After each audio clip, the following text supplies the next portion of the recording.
Я проповедую на теме бесплодия праведника.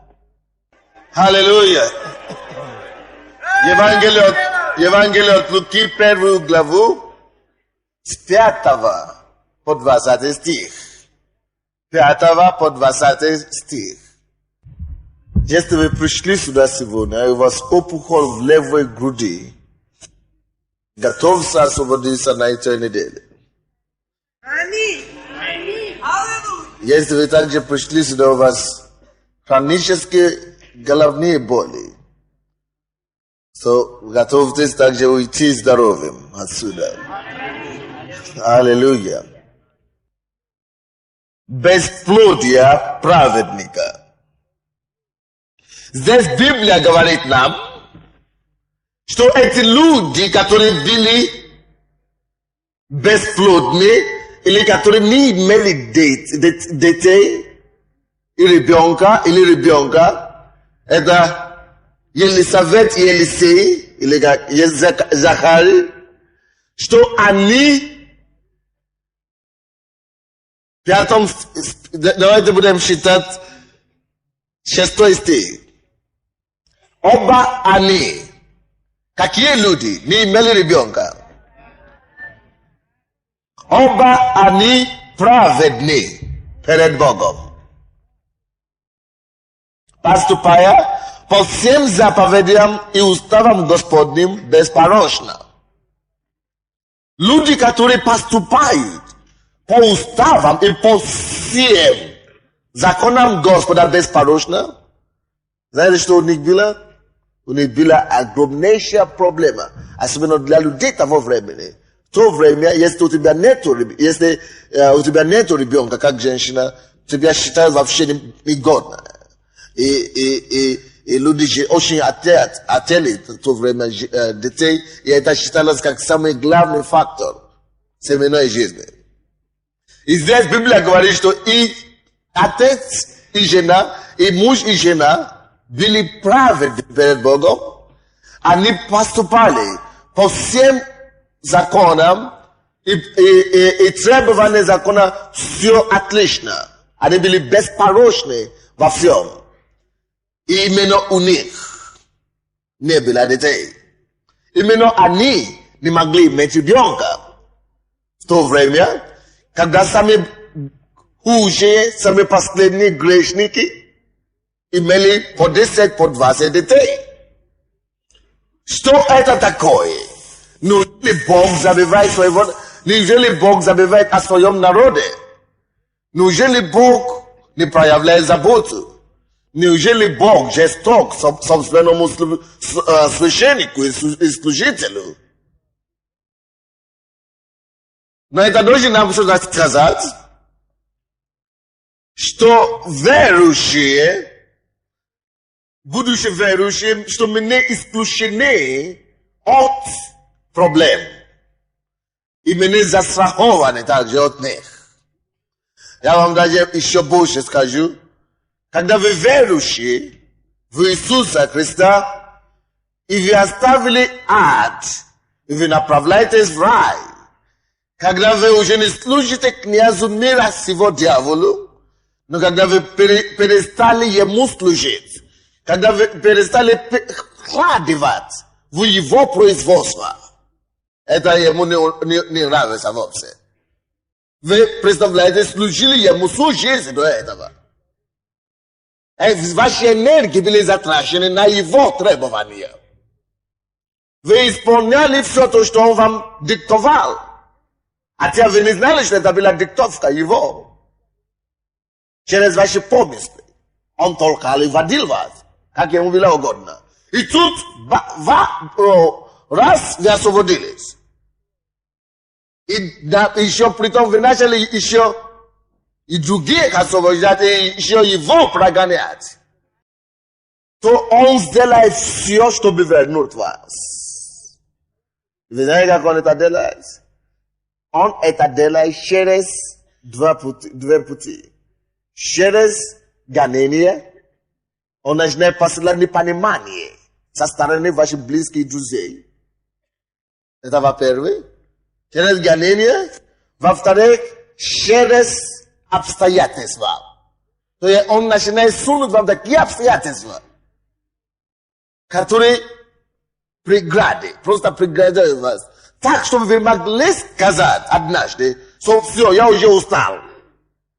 Пришел в церковь, и все стало плохо. Я устал. Вот я уже устал. Все.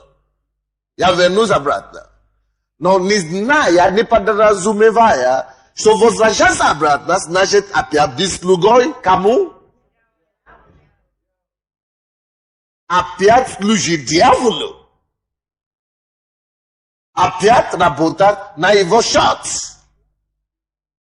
На его банковский счет. Опять трудиться для него. Опять стать его рабой. Но дьявол уже опоздал. Амин. Мы уже успели знать достаточно, чтобы знать, что все, пускай будет, что будет. Но служить дьяволу уже не буду. Когда я служил дьяволу, допустим, я это делал всеми силами. Когда я был в миру. Я даже не хотел, я все полностью вкладывал на дьявола. Я не знал, но он толкал и достаточно хорошо толкал. И теперь я уже знаю, что если все уже не будет хорошо здесь на земле, если все уже будет плохо, но я знал одно из вещей, которые я уже не буду делать за свою жизнь. Это то, что я не пойду больше служить дьяволу. Если дьявол рассчитывает на это, он уже опоздал. Если есть одно, что я не буду делать больше на свете, то, что я не буду служить дьяволу. То, чтобы он мне опять начал приказывать, все, он уже опоздал, все, это уже прошло. Я уже получил освобождение из плена, я больше не хочу себя пленить. Амин? Аллилуйя.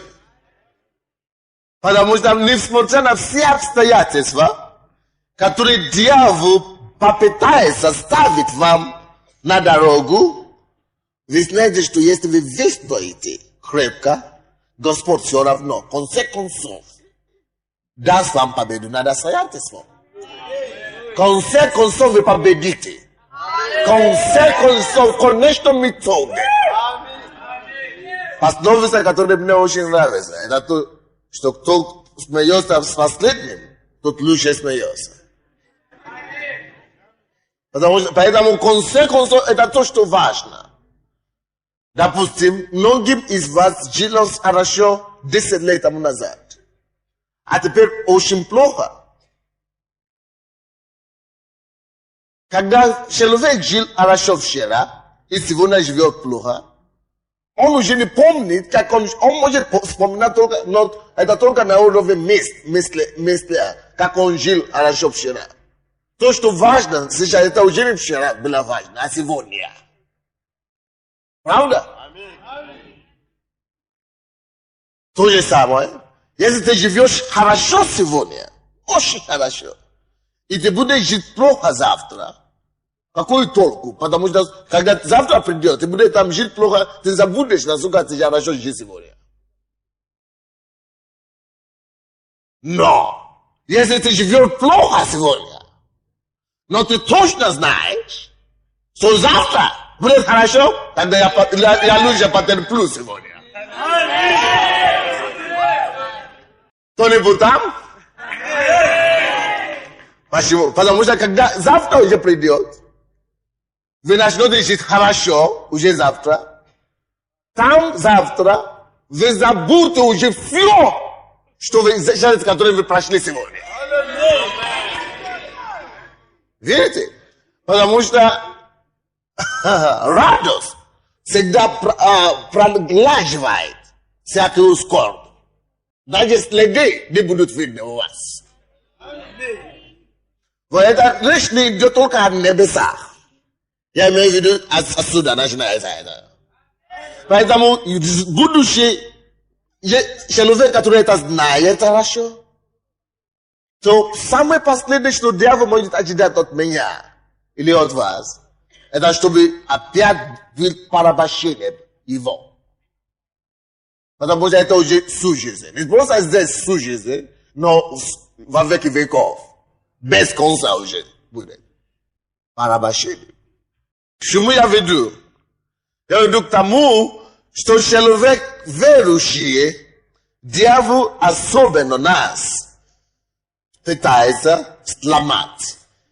Только в одной цели, чтобы мы могли попасть опять под его сети.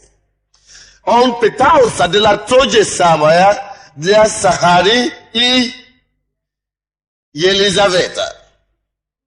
Но эти люди, Библия говорит нам, продолжали служить Господу. Так, 8 стих говорит, однажды, когда он в порядке своей очереди служил перед Богом, в порядке своего очереди служил перед Богом. Он служил Господу, когда все было хорошо. Порядка своего очереди, значит, он всегда так делал. Он служит Господу, когда теперь все уже плохо. Вроде бы уже хуже никуда. Но Бог говорит, что как обещал его, он продолжает что делать?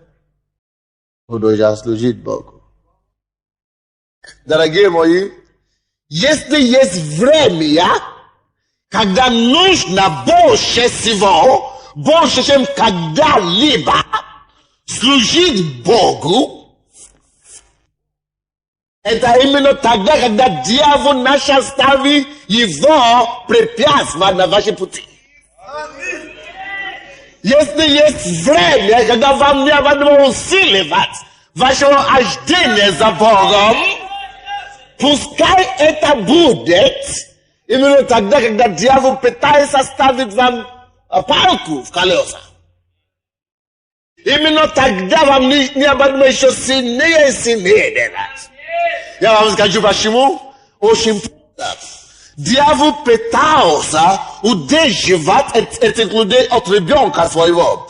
Дьявол сделал их бесплодными, чтобы они могли огорчаться и перестать служить Господу. Но эти люди не огорчались, продолжали еще больше служить Господу. И Библия говорит, когда они служили, когда он продолжал служить Господу, явился ему ангел Господний с вестью.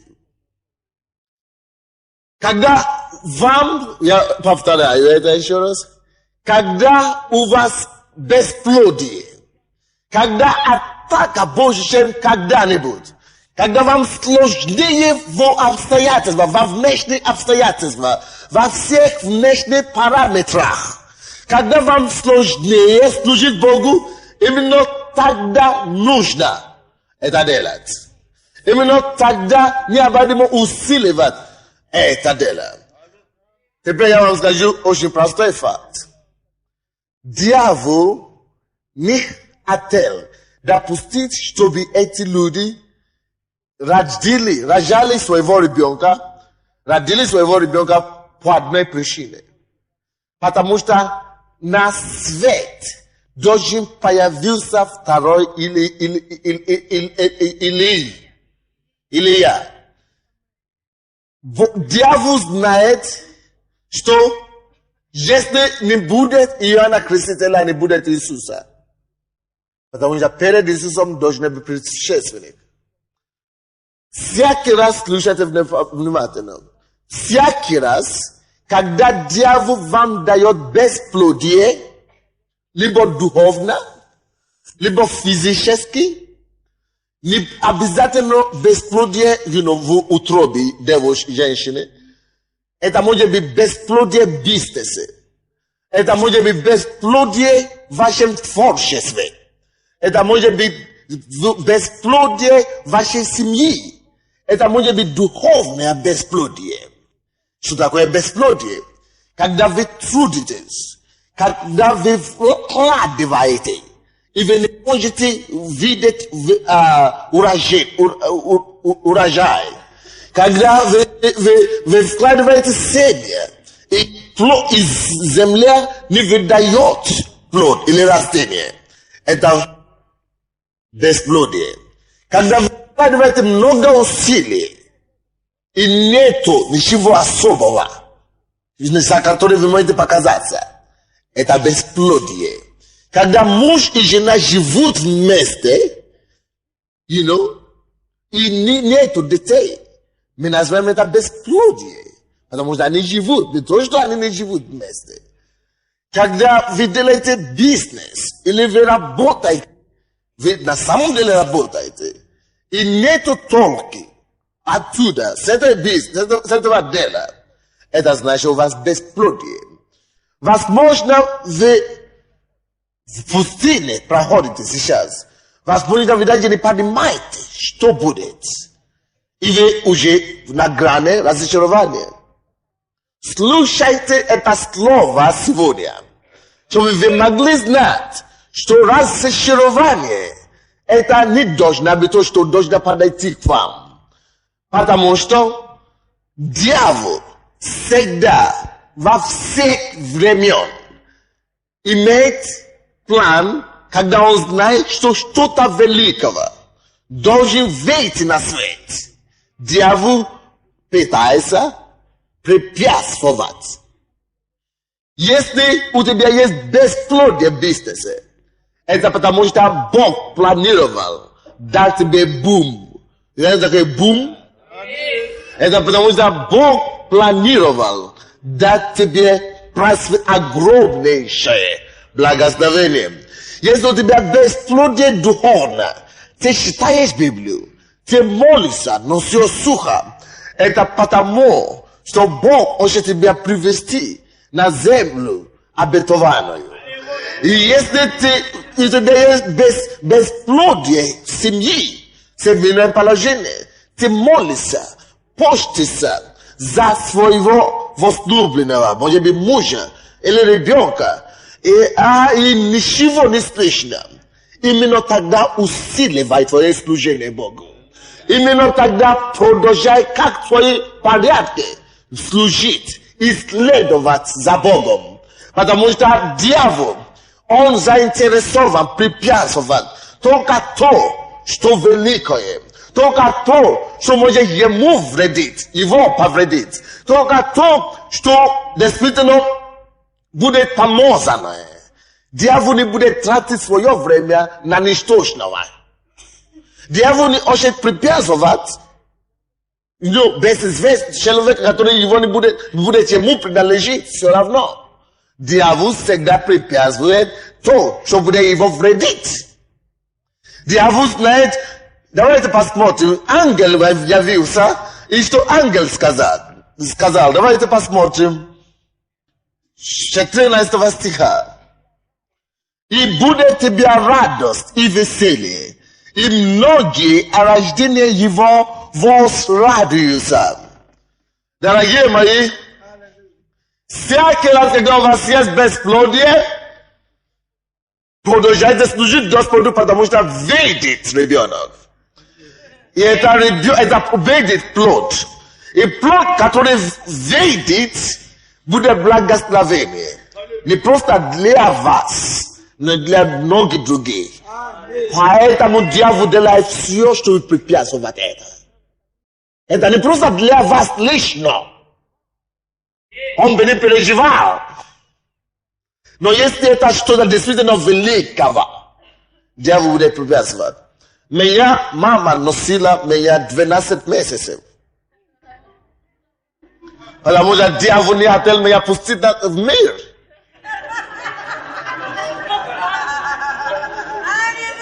Врачи сказали, мы не понимаем, что происходит. Мы не понимаем.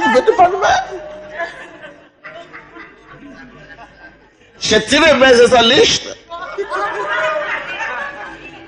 3 месяца лично. Это ненормально.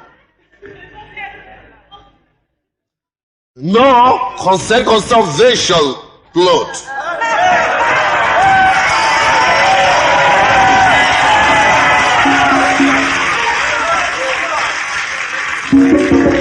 Это потому, что то, что Бог хочет, чтобы выйти через тебя, принесет не только радость, не только тебе, но и многим. Когда обстоятельства осложняют тебе служить Господу. Алло? Когда обстоятельства осложняют тебе служить Богу как следует, именно тогда тебе надо усиливать себя. Служение Господу. Я благодарю Бога, чтобы на этом месте. Именно здесь, куда сложно добираться. Поэтому я сказал вначале, чтобы вы говорили друг другу, что ты ты счастлив, ты благословлен, что ты здесь.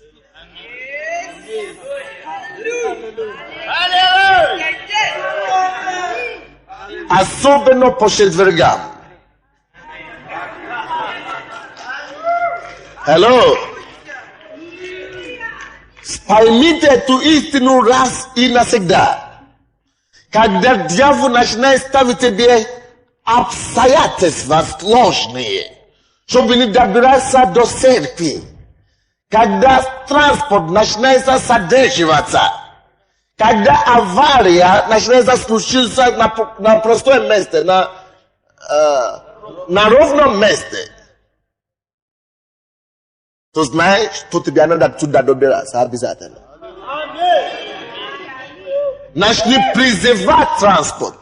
Начни призывать чудеса Божьи, что я знаю, что я должен добираться туда. Когда на ровном месте снег летом начинает падать, знай, что именно тогда тебе надо служить, и ты служить Богу. Когда после служения тебе почти невозможно вернуться домой, не добираться домой, только от час ночи, тогда знай, что дьявол не хочет тебя, чтобы ты получил что-то там. Именно тогда тебе надо идти. Дьявол припязывал до последнего этого щита. Так? И Библия здесь говорит, ангел Божий явился и говорит им, почему такой задержки. Потому что плод, который выйдет из тебя, будет благословение не только для тебя, но и для многих. Поэтому дьявол не хотел, чтобы он вышел вовсе. И не только это. Мы читаем дальше. Ибо он будет велик перед Господом. Когда моя сестра вышла замуж, она жила несколько лет с мужем. И она меня привела к Богу, она была верующей передо мной. Все молились. О, у нас дома есть церковь, синяя церковь. И они молились, она ходила в церковь, где такие чудеса происходят, что за 4 года церковь выросла до 70 тысяч. Это самое. Но даже там она не могла зачать. Но однажды я читал свою Библию. И Бог мне дал это писание, это место писания 4 года назад. Я первый проповедую. Это проповедь. И Бог мне, я читал, я уже был здесь в Советском Союзе, она в Африке.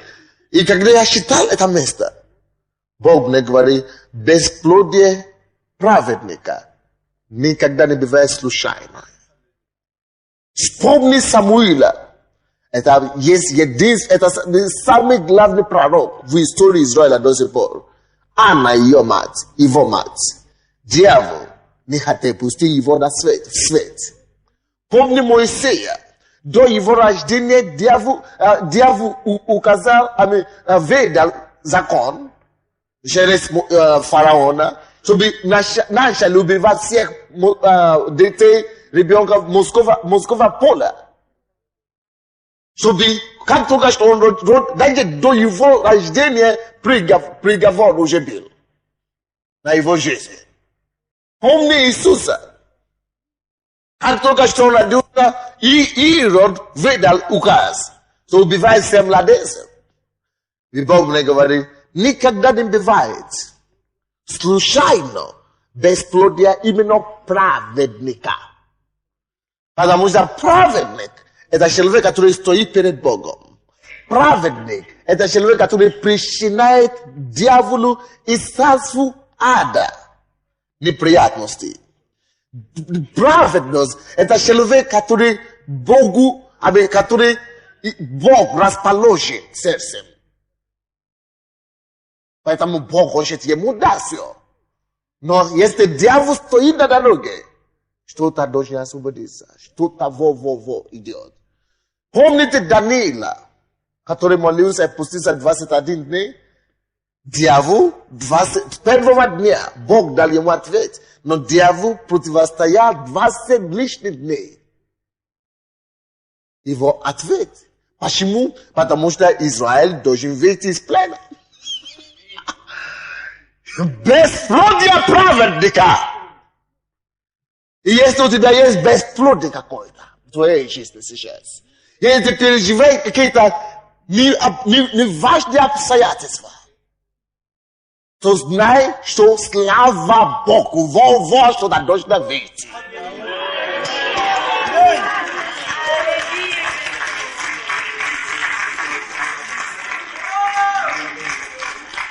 Вот почему Иаков говорит верующим братьям и сестрам, праведники, которые любили Иисуса, проповедовали Его Слово повсюду. Дьявол восстал гонение, что они вынуждены свои дома и свои родные города, и свою страну. И Иаков пишет братьям рассеянным, братьям, которые рассеяны, как беженцы стали, братья и сестры за веру. И он говорит им, братья и сестры, вы рассеяны, как беженцы из-за вашей веры. Но принимайте с великою радостью это положение. Почему люди, которые в угнетении, должны принять это с радостью? Потому что всякий раз, когда дьявол дает обстоятельства, чтобы препятствовать вам, чтобы давить на вас, так, чтобы вы разочаровались, значит, что-то должно выйти. Что-то должен выйти на свет. Бог готовит вам чудо. Бог готовит тебе чудо, дорогой мой. В твоем бизнесе Бог тебе готовит чудо. В твоей семье Бог тебе готовит чудо, который будет принести радость не просто тебе, но и многим другим. И Библия говорит дальше, ибо он будет велик перед Господом, 15 стих, не будет пить вина из сикера, и Духа Святого исполнится еще от чрева матери своей. Понимаете, почему дьявол даже его не допускает до чрева? Дьявол даже его не допускает до чрева, чтобы он появился там, этот ребенок. Потому что дьявол знает, что как только что он появится там, он исполнится Духом Святым. А исполняется Духом Святым, значит, он начинает по-любому, он будет не только благословение для своих родителей, но всему миру. До сих пор мы еще получаем от него благословение. Каламасонто, калабахостокотобакасанда. Именно тогда, когда обстоятельства окружают вас, когда обстоятельства и люди связают ваши руки, вервайте себе. И именно тогда я должен служить Господу Богу моему. Знаете, что когда нет транспорта, когда тепло и холодно, когда всем темно и холодно, Što Bog na imeno na это служение приготовил вам что-то особое.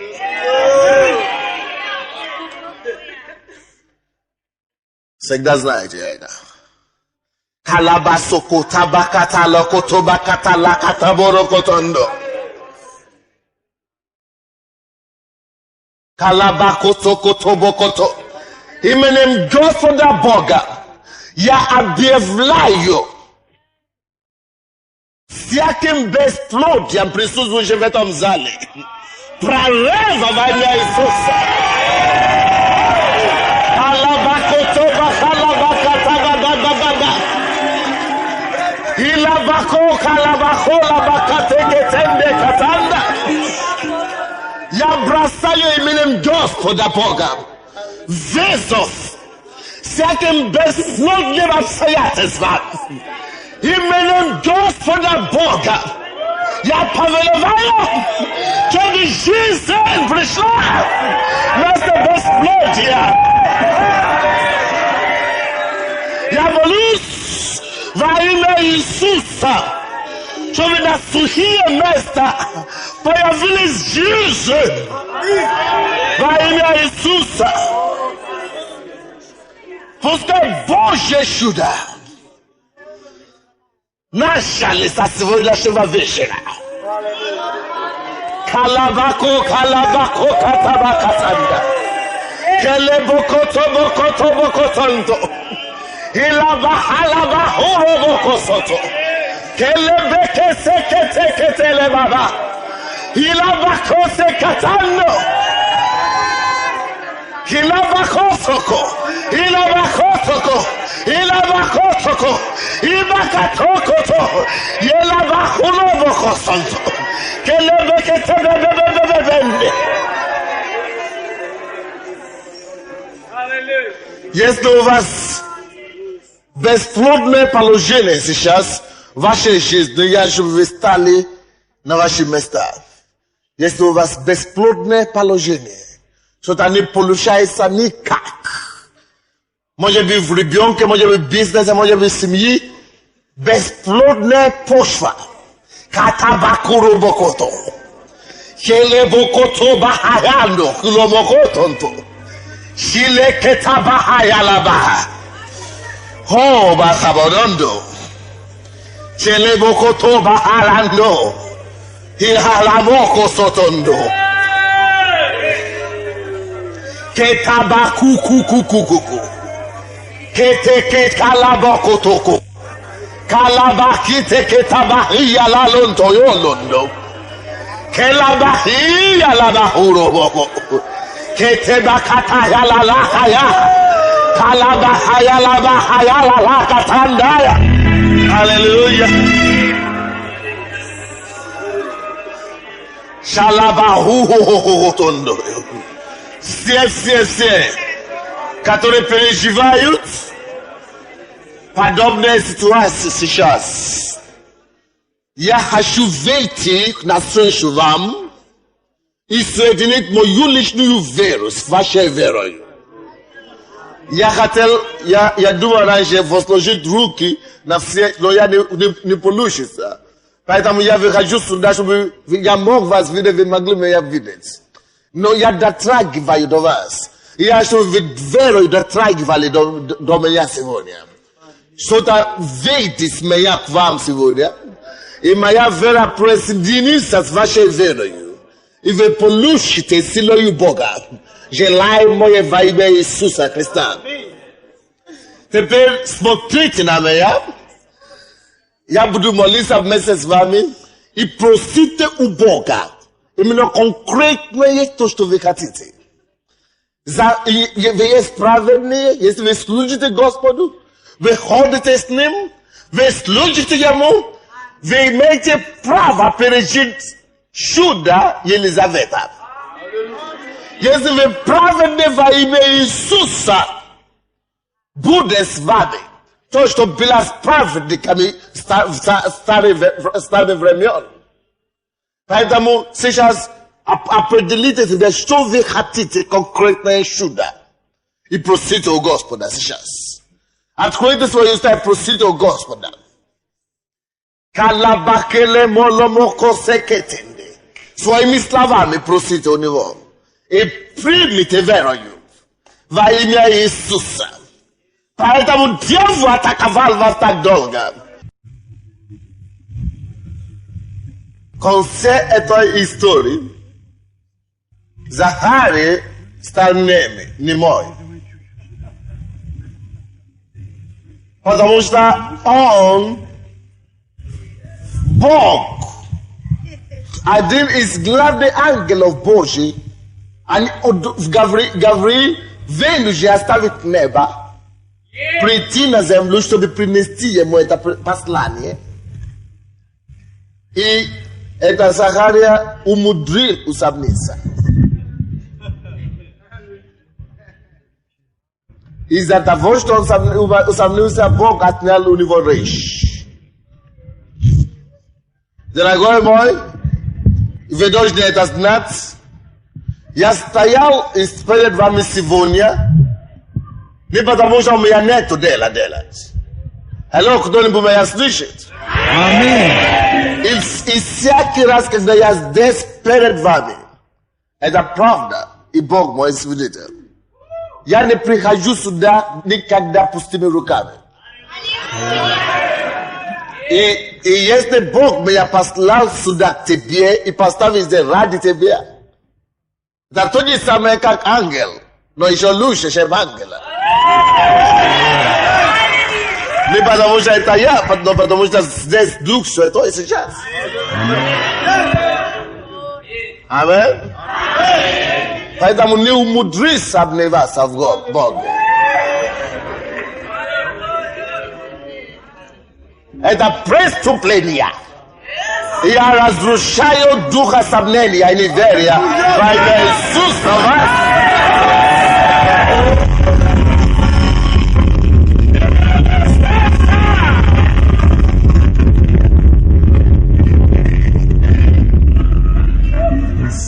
Но пускай ваши слова будут подобны словам Марии. В 38 стихе. Тот же самый ангел явился Марии. И говорил Марии подобная же новость. Маленькая 18-летняя девушка, вы знаете, что она сказала? В 38 стихе. Тогда Мария сказала: вот я, раба твоего, раба Господня, да будет мне по слову твоему. Пускай это будет твое исповедание. Да будет вам по слову пророка Божьего.